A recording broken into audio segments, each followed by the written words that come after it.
Good afternoon, everybody. Welcome back to the video with the Monkey Sensing Sensei. And today, I have the 40th anniversary of Kiss's classic 1982 album, Creatures of the Night.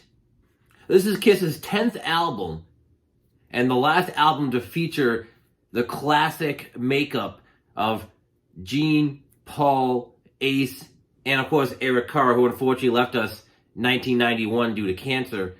But you see my hand covering Ace here, because he's actually technically not on this album. It's actually Vinnie Vincent playing on this record. Ace had left by the end of their last album, The Elder, which was this huge kind of progressive rock album that was produced by Bob Ezrin, to try to kind of get off the coattails of Pink Floyd's album, The Wall. He had produced that album a couple years prior, and they actually got him in to produce the last album to see if they could make that magic work again. Unfortunately, it didn't work. But getting back to Creatures of the Night, this is the 40th anniversary, the half-speed mastered vinyl that just came out not too long ago. As you can see, I still have it in the plastic here.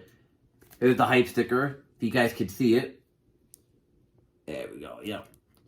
40th anniversary, first time ever half-speed mastered, 180 gram. And it says, style tip-on jacket. This is some very thick cardboard stock. I have the Nevermind from Nirvana, the 30th anniversary in my collection over here. And that also has some really thick cardboard, which I love. It's excellent, great quality.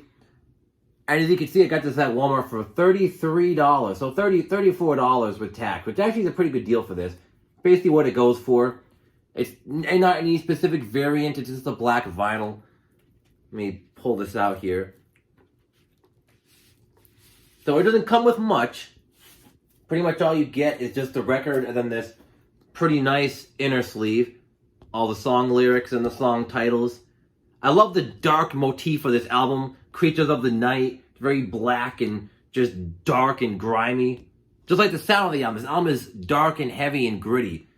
After a couple albums that were more poppy and proggy, Kiss went back to their roots on this one. Unfortunately, because it was the early 80s, their prime had kind of passed, and the guys were kind of out of fashion at that point. I'm always of the opinion that if they came out with this album first in 81 and saved The Elder till 82 and won the fans back, then maybe they would have been able to get back some of that fame that they had instead of playing catch up with all the other bands in the mid to late 80s. But this album is still great, and this is a favorite among a lot of Kiss collectors and a lot of Kiss fans, as of myself. I love this record. I think this is a great return to form. Unfortunately, I'm not a fan of the more 80s albums like Asylum and what was that one? Trying to think, Crazy Nights. I'm not a fan of. They won me back with Revenge. Not a perfect album, but still pretty good. And I love Psycho Circus, and I think the one from 2009 was pretty good too. But here's the album. Black vinyl. You get that beautiful, beautiful center label. Has the first 4 tracks on here. What I like is this album has nice, beefy 8 tracks. So it's not too long, not too short. Got a great length. There's side 2 right there. Beautiful 180 gram. Nice and flat, not warped or anything. Beautiful stuff. Going down the track listing here, the title track. One of my favorite Paul songs. It's so heavy and brooding and really sets the tone of this album. And then Saint and Sinner, probably my favorite song on here. One of my favorite Gene songs. This song is so dark and menacing as well. Very heavy. The bass is so prevalent in the mix on this one. I love it. Gene is such a great bass player. So underrated also in his craft. And I kind of a love-hate relationship with the next song, Keep Me Coming. It's a good song, but I think towards the end, Paul's voice gets kind of annoying, where he's like, keep me coming, it just repeats over and over again. I kind of want the song to end at that point, but we pick it up with the amazing Gene song, Rock and Roll Hell. And now this song is kind of like their version of Jukebox Hero from Foreigner. It has that same slow build to it, and the solo's great. And I gotta say, Vinnie Vincent did a kick-ass job with the solos on this record. I love the guitar work, the solos. Ace Frehley's missed, but I think for this album, it suits it very well. And to finish out side 1, we have Paul Stanley's Danger. I absolutely love this song. It's a great closer to the first side. Now, the thing about this album, though, is that Eric Carr doesn't get any vocal spots. So in the beginning, you have Ace, Gene, Paul, and Ace. I forgot his name for a second there. So you had the 4 guys, and all the guys would sing. They'd have everyone would have a song or two.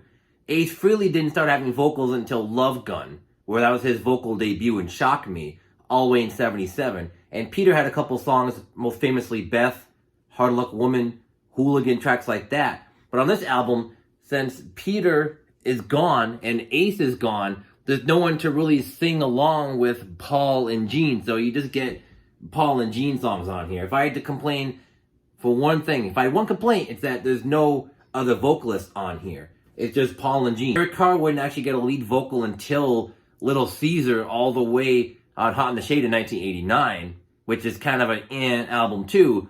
I know that Not for the Innocent, that would appear on the next album, Lick It Up, which would be their first album without the makeup, was actually demoed for this album. If you get the 3 LP box set or any of the big deluxe box sets, they do have a demo version of Not for the Innocent that was recorded for this, which I actually kind of prefer that version. But I Lick It Up, that album is a little bit more on the hair metal-y side.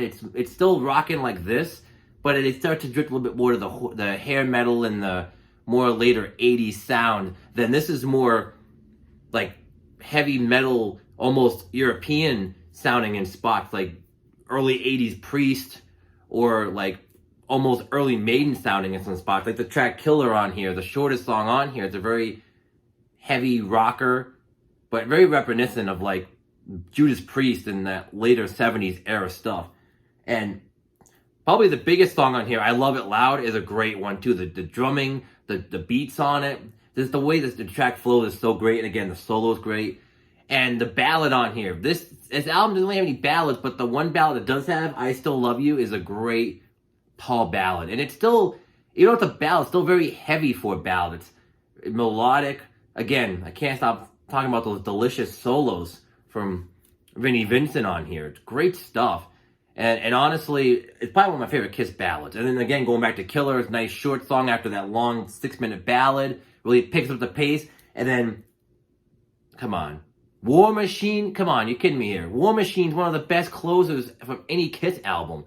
It kicks so much ass. It's like God of Thunder. It's a Gene song. Very brooding, dark, and menacing. It's almost like Satan, Sinner, Rock and Roll Hell. He's really, I think Gene is the best at those dark and brooding songs. After all, he is the demon. And that song is a great way to close the album out. Dark, heavy. I love the solo on it. Again, I cannot get enough of the solos on this record. That's, if I had to say one word for this album, besides dark, I'd say great solos, or just solos in general. Just listen to the guitar work on here. You can tell it's not Ace, but man, it's still great and still kicks ass altogether. And if you're a Kiss fan and you've not yet picked up a copy of Creatures of the Night, I would wholeheartedly recommend this version. I love vinyl when it's half-speed mastered, 180 gram. It sounds fantastic on the turntable.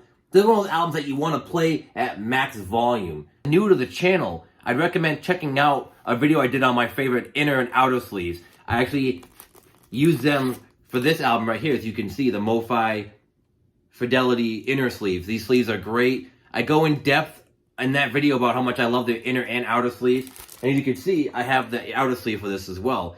And you may ask, well, if you're keeping it in the plastic, why put it in the sleeve? In my opinion, I like having it in the plastic, but then putting it in the sleeve just has that double protection. Because let's face it, these records are expensive, and you want these to last forever. So keeping them in these great sleeves, they're a little pricey. I think they go for like 30 bucks for 50.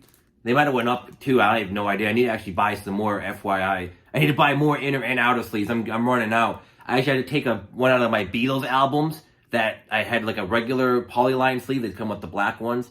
And I had to take that out and put it back in one of the new ones so I could have this for this album. Because I do not like, as a side note, I do not like when they come with just these. These can scratch your records if you're not careful. And sometimes my hands are big, sometimes I make mistakes, so I don't want to risk scratching these records that cost $30 to $40. Sometime up toward to 50 or 60 at that point. So again, as a little pro tip, protect your records by a fantastic inner sleeve like these MoFi ones. Alright everyone, that's going to do it for today. Thank you for watching my review of one of my favorite Kiss albums, Creatures of the Night. If you liked this video, make sure to comment down below, like the video, subscribe to the channel, hit that notification bell if you want to see more videos like this. But with that being said, I hope everyone has a great day. Remember, listen to Rush and keep meditating with vinyl.